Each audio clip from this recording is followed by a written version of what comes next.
Dr. Fowzia, you're preparing to travel to the United States with Clive Stafford Smith, with whom I interviewed in my last episode. Tell me precisely what it is that you're hoping from this trip. Well, the first thing is that, as you know, the American tradition, and in accordance with that tradition, President Biden himself has also pardoned over 1,000 prisoners. So before the outgoing president usually offers clemencies and pardons. So we were hoping that Aafia would be one of those, and we are trying that she gets her case gets Biden's attention. Until President Biden gets to know of her case, because it's a very low-key thing in the US. I mean, she's been convicted, she's in a jail, and then, she's lost in the system. She's in a place where Clive, our lawyer, was telling me that in the past, in the past 10 years, in all the thousands of prisoners who are there and women who are incarcerated there, only like 4 or 5 visits were done. Mm. And so, and it's just like, I for 20 years, I was not able to see my sister or visit her. Mm. It makes it very, very difficult. And so to get this case, to get President Biden's attention, we'd already filed a clemency petition at the Office of the Pardon Attorney. But from that office, how bureaucracy hurdles everywhere. It's everywhere. So get that to the president's table is what we're trying to do. And that is why we have this petition. And we're hoping that, when there are these hundreds of thousands of signatures, it should get his attention. But we can send emails, and but they all go to the lower staff. But how do we get it to the person who has to sign? Yeah. That's what we're trying to do. It's been now over 21 years since Aafia and her 3 children back then were taken. And since then, although I know of the case, I knew of the case quite early on. I myself traveled to Pakistan back in 2008, 2009, held a press conference along with then opposition leader Imran Khan, met with the various Pakistani officials, but still the story itself of what Aafia has endured over the course of the past 2 decades is absolutely harrowing. And hearing those details once again from Clive was no less harrowing, I have to say. Tell me about what you know of Aafia's condition right now, and hopefully, I'm hoping that in your visits you'll be able to see her. Is that correct? I'm hoping that I just not go there to see her, but I just walk her out of there, just her home. What do you know of her state? What do you know of her condition? Okay, so last year? Was it last year? It was in 2003. It seems like forever now. So after 20 years, I got to meet with Aafia for the first time, and that was through a looking glass. And I'm sure you must have heard of that. It was through a glass window over the phone. I couldn't touch her. It was a no touch, no. Even you can't get close to the glass. It's like be at a distance. So it was, I mean, they could, if this is the way they wanted to do it, they could have just given me a video call. I didn't have to travel all the way there for this. Yeah. But anyway, in all honesty, I didn't recognize her. Physically. She was a mere skeleton. I mean, it looked like I'm looking at some, 70-year-old frail woman or something like that. Like you'd go like 90-year-old frail. I mean, that's how frail she was, and eyes sunken. And if you see Afia's pictures and that, she had these big eyes and this brilliant smile that's just so attractive to everybody. And it just wasn't there. And I just kept looking, am I sure? I mean, give me a sign or something. But she saw me and she gave a smile, and then she says, you know, she called me Bajo, so which means sister, Yes. um, nickname for sister. So, and she says, she called me by that, and she says, "Oh, you're even thinner than before." So I mean, and and then she asked about the kids, and then I knew that it was her. But I mean, it was just for me, it was so traumatizing, the whole thing, and how mentally she was she was there, and then she was not there, like she was frozen in time in a Yeah. way when it comes to her children. Yeah. So I told her that, her son is becoming a doctor and Mariam's a medical student. And she asked about the baby. And I said, Inshallah, we'll find. I didn't have the heart to give her, I'm Of course. meeting for 20 years and give her bad news. She asked about our mom. And my mom had just then recently passed. So I didn't even want to give her that news. And I was like, the kids, Ahmed is doing this and Mariam is doing that. And in the end, she just, she had tears in her eyes. And as leaving, she says, "Can you buy Thomas the Tank Engine and a dump truck for Ahmed Yeah. from me? Yeah. And can you take a doll?" It was a fan or something that Mariam liked. And she remembered that she was frozen in that with all that conversation. Yeah. She had come back to, these are the things she liked. So Yeah. can you take these? And then there was a point when she said, when Clive came, he got me this halal food and they got me chicken. And I kept it at the side and they were very upset at me why I'm not eating it. And they specially got this halal thing for me. And I was like, how can I eat it? And she goes, tell me, how could I eat it when my son is hungry? Dear, oh dear. He's tortured in the other room. Tell me, Dr. Fowzia, you now traveling to the United States, effectively asking for clemency from President Biden. How does that feel when you know in your heart of hearts that it was the Americans, true 20 years ago, but it was the Americans who did this to Aafia and to her children? How do you feel about that?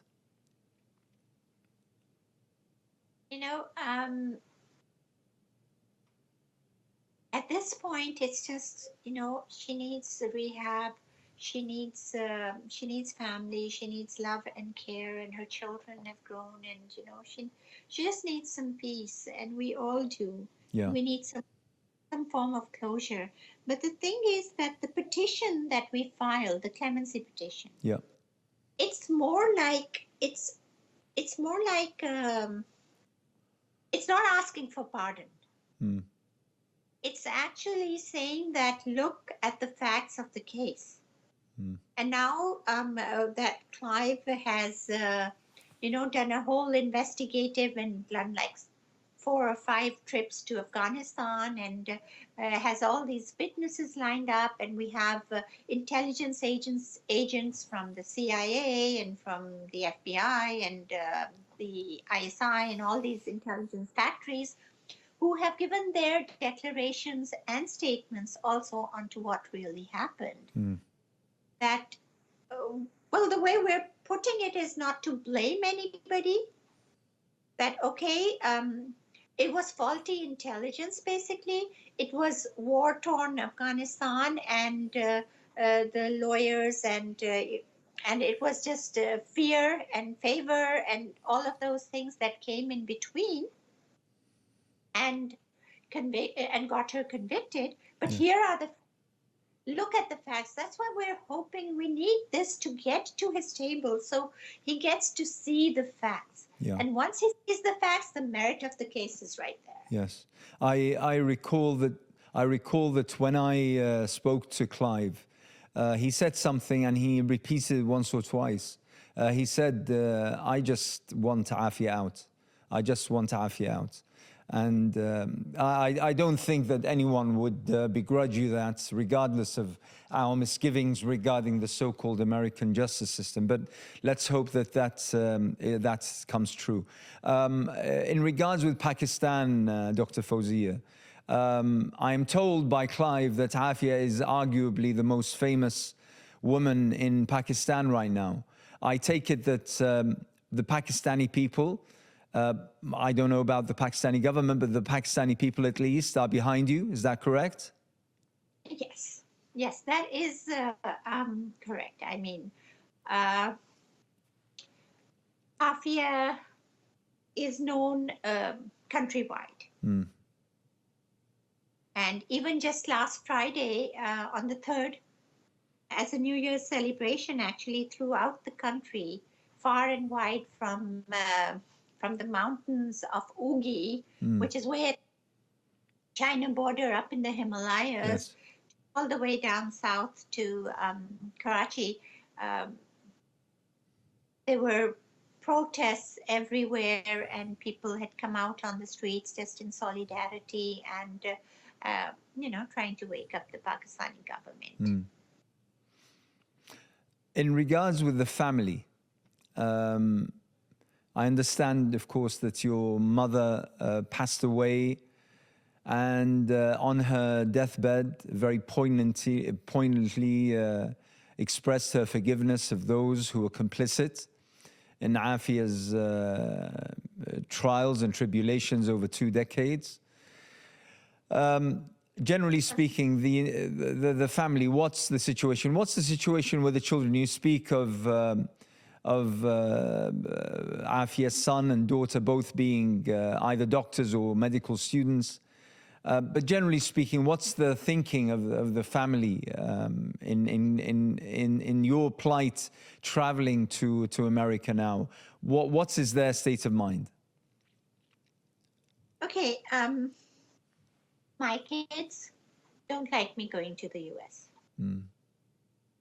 Why? Why? Can I ask? Well, trust issues. Mm. They're like, just don't say that we didn't do anything, so nothing will happen, or that. If they can do that to our auntie, they can do that to you. Yeah. And not comfortable with you going.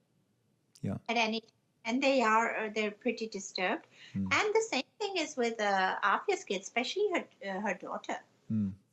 She gets very upset, and now she's right in the middle of finals, and if my going is just upsetting her so much that I don't want her to ruin her career, and I'm trying to counsel her and everything, but she is like, I mean, she was in tears, and she was like, can't lose you too. Mm. Tell me about the petition, Dr. Fowzia. What essentially is the petition about?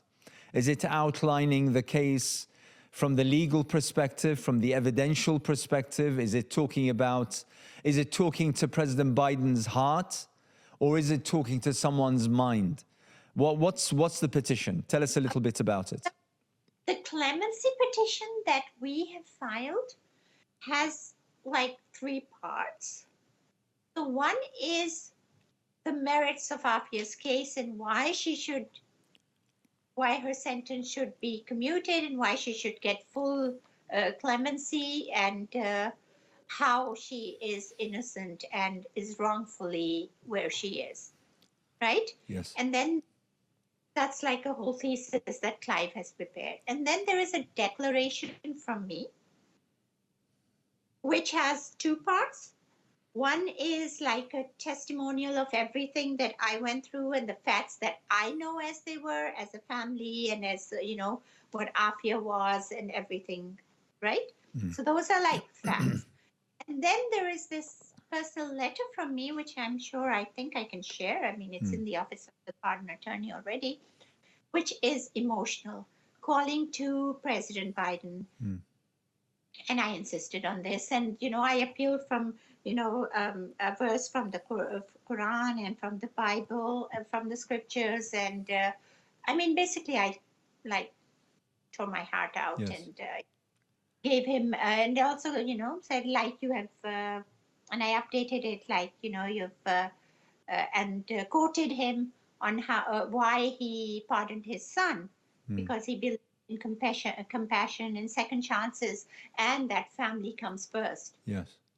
So I think that also applies to my sister, who is completely innocent and wrongly charged and politically, and the sentence was politically motivated, and that's what he said for his son. His son was also charged with, having an arm that was unlicensed, a firearm. And Afia was also charged by. Only thing is, her sentence was enhanced because she was a Muslim, and she had grabbed a firearm, so possession of a firearm, and but because she was a Muslim and it was someone else's firearm, so it's terrorism, and this enhancement for 86 years. But it's an interesting analogy, but I thought I'd put that in Yes. and maybe beat to his heart as well. Mm. Everyone is human at the end, and he's suffered a lot of losses, personal losses. He's fought through cancer with his son, and so maybe he'll feel something. Mm. How many signatures have you managed to get till now? So that's the clemency that we've filed with the Right. office. And Yes. that petition, the Yes. changed RG petition, this was actually originated from the Friends of Afia in UK. Mm. Sister Zaina did that, and it's a small brief a thing about Afia's case, and then a small appeal to President Biden to let Afia go. Yes. And it's taken a whole life of its own now. Mm. And, clerics and shayukh and Yeah. sheikhs from all over are Very promoting it. This is an important aspect. And if we do get 1 million, and I mean, by the time I go, if I go and Clive goes, then and we get to meet someone who can get us to President Biden, Yeah. or maybe just having the support of so many people behind you, with you, actually side by side. Yes. As they say that, they're these influencers because they have support of so many people behind them. So whatever they say, it's taken more seriously. Yeah. So if I have 1 million signatures along with me, Mm. when I go or when Clive goes, then it should make a big difference. I mean, for politicians, anyone who can reach out to 1 million people, or even 500,000 people, or even 100,000 people, they will talk to them and seriously, and take them for some. Yeah. That's that we hope that we'll get out of this petition, that we can show them that the world is concerned about this injustice. Yeah. And if you do it, you will actually be creating a goodwill at this time where, the graph of goodwill and humanitarian anything from the US is going down. Yes. Yes. Do you have any friends, people who are supporters of this campaign, who are already in the United States, whom, for instance, you're going to meet or reach out to, or the like? Yes, we do. Uh-huh. There are a lot of friends, lot of well-wishers, and people I had met during my last visit, and they're all united, and we've actually created a group because there were so many spread out everywhere, so we call the group Synchronizing Efforts. Yes. And get them all together, but no, they are working and they are trying. But obviously, I mean, my reach as it may be, but it's not all the way to President Biden. Yeah. Do you have any people in Congress whom do you have any people in Congress you've managed to contact? Um, during last visit, Clive had visited, I think, 55 people in Congress and Senate. Very good.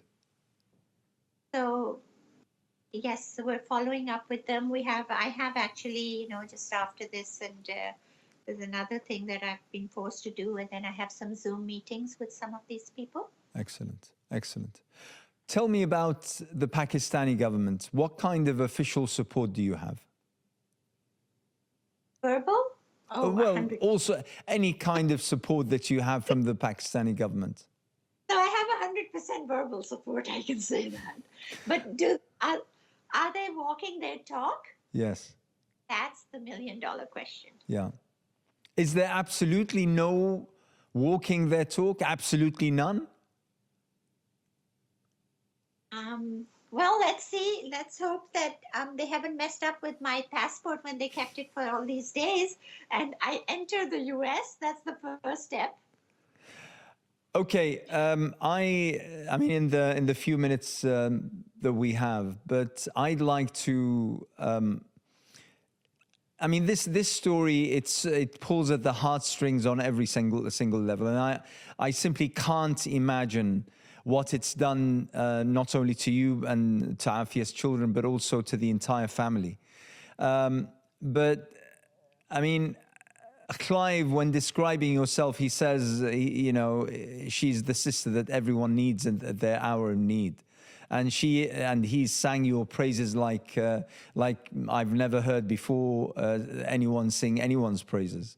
So that's a compliment that I thought I'd convey to you. But this must have taken a huge toll on you and obviously your family, but generally speaking on you, especially taking in Aafia's children after her disappearance.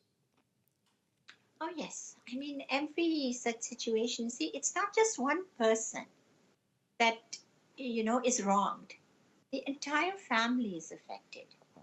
And everyone close to them are affected. Mm. And I don't think that I could have done what I did, or if it weren't for my mother. I mean, usually you'd say that it's the mother would go all crazy. Well, she did. We all did. But there's one thing about my mother, that she always had this faith, which she called Iman, and this love for our Prophet sallallahu alaihi wasallam, may peace be upon him, and serenity about her. That she she never believed in crying in front of anyone. She said it's the middle of the night that we cry, and if I would show you, and if I turn my camera around, this actually, I am sitting in my mom's room because it's kind of the most peaceful room, and especially when I'm tired, I like to it's like a sanctuary. We haven't changed much of it, actually nothing. But she has all over, not just here, all over her home. She has these ayahs of the Quran and that. And if I show you, so the ayah right in front of me is the one that says those who, sleep for a while and they at night, and then they wake up, and then they call their Lord. Yes. So it's right. Turn it. I don't know if you'll be able to see it. Do you see it?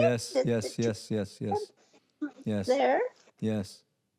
And then there's the khutbah, and then that's where she used to pray. And there's the green dome. It's got lights. I mean, they're closed there. And there's Inna Allah wa malaikatuhu yusalluna ala nabi. And then, there's this. And then there's wa ma arsalnaka illa rahmatul lil alameen. And then she has this. And then fasayakfikahumullah and rabbana la tajalna fitnatal lil qawmi zalimeen over there. So, I mean, people have pictures. My mom had these all over.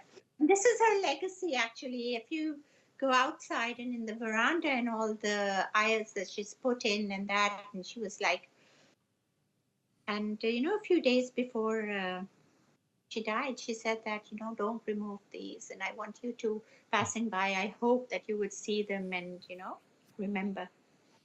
Allah bless her soul. Allah She, bless her soul.